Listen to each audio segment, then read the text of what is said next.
Vous vous sentez constamment sous l'eau. Vous finissez vos journées de travail dépité, en ayant l'impression d'avoir accompli trop peu par rapport à votre charge de travail. Cette vidéo, deuxième d'une série de 4 sur la gestion du temps, va vous aider. Nous allons aborder l'une des clés de la gestion du temps, la gestion de la concentration. Limiter les interruptions est en effet l'une des clés de l'organisation. Et si les thématiques management et communication vous interpellent, abonnez-vous à la chaîne Anagramme Formation. Et pensez bien à activer la cloche de notification pour être averti des nouvelles vidéos en ligne. Pourquoi s'attaquer aux interruptions? Nous consultons en moyenne notre téléphone portable 221 fois par jour. À ces interruptions s'ajoutent les arrivées de mails, les échanges informels entre collègues, surtout en open space, et la culture de la porte ouverte, particulièrement plébiscitée par la génération Z où la disponibilité est de mise. Il devient de plus en plus difficile de ménager des plages de travail continues. Or, le prix d'une interruption est effrayant. Chaque interruption, même insignifiante, telle qu'une notification de mail, telle qu'un collègue proposant simplement un café, nous prive de 5 minutes supplémentaires de productivité.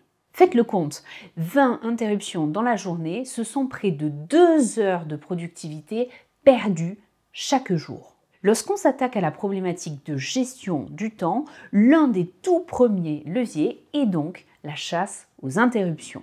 Alors, comment se protéger des interruptions des collègues tout en restant courtois? L'entreprise encourage l'esprit d'équipe, l'entraide. Nous apprécions nos collègues, parfois ce sont même des amis. Cependant, il est essentiel de comprendre que dire oui à toute interruption, c'est dire non à notre propre bien-être.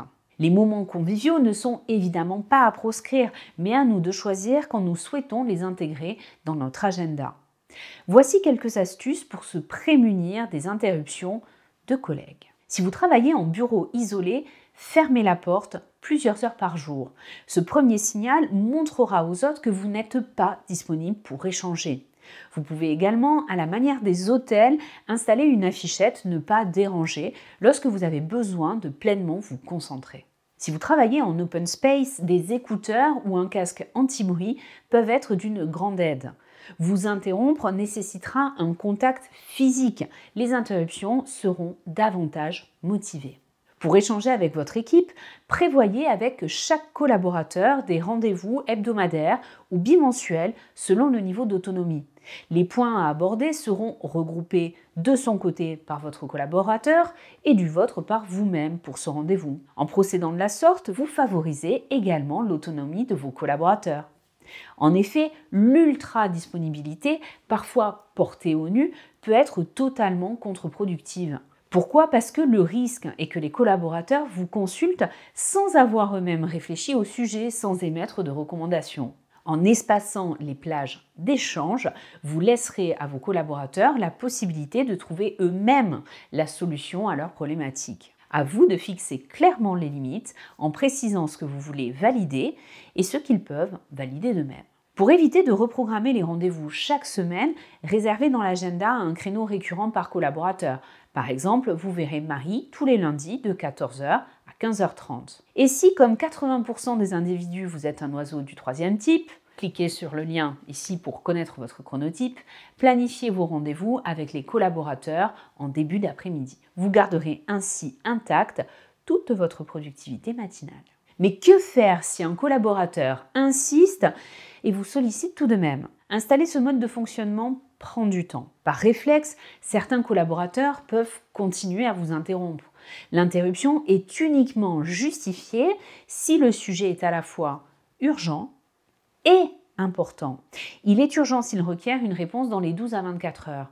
Il est important s'il présente un risque pour la société. Par exemple, si votre principal client menace de rompre le contrat qui vous lie. Les sujets importants et non urgents seront à traiter en rendez-vous hebdomadaire. Quant aux sujets non importants et urgents, à nous de laisser la latitude d'action à nos collaborateurs. Et si cela vous est compliqué, c'est peut-être qu'il existe chez vous des freins personnels à la délégation. Une précédente vidéo vous permettra d'évaluer votre aisance à déléguer. Autre point, comment gérer les interruptions technologiques? Smartphone, messagerie instantanée, mail, téléphone nous perturbent à longueur de journée. Alors comment garder le cap? Voici quelques principes à appliquer. Placez votre smartphone en dehors de votre champ visuel. L'idée est simple, loin des yeux, loin du cœur. En supprimant la vue de votre smartphone, vous serez moins tenté de le consulter. Coupez toutes les notifications, qu'il s'agisse de votre téléphone, de mail. Être informé en temps réel ne vous apporte rien si ce n'est le stress d'avoir une tâche supplémentaire à traiter ou bien l'agacement d'avoir été exposé à un spam. Consultez votre téléphone et vos mails 2 à 3 fois par jour sur des créneaux préalablement définis et pas plus.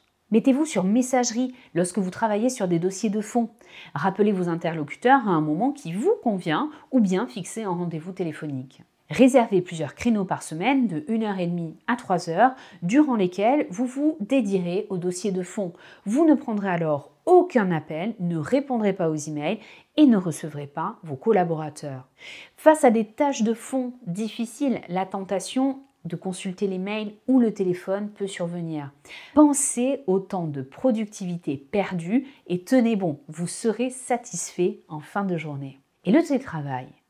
Certains clients me disent avoir recours au télétravail afin de ne pas être dérangés. Cette solution est valable, toutefois elle ne permet pas de limiter structurellement les interruptions. Vos collaborateurs vous solliciteront davantage après des journées de télétravail. Votre rapport aux interruptions technologiques ne sera pas modifié. En synthèse, gérer son temps, c'est d'abord gérer sa concentration. Pensez aux 2 heures de productivité que vous pouvez gagner en supprimant les interruptions. N'avez-vous pas envie de les passer dans vos loisirs ou bien en famille? Pour cela, apprendre à dire non à ses collègues, à la technologie, est bien la première étape.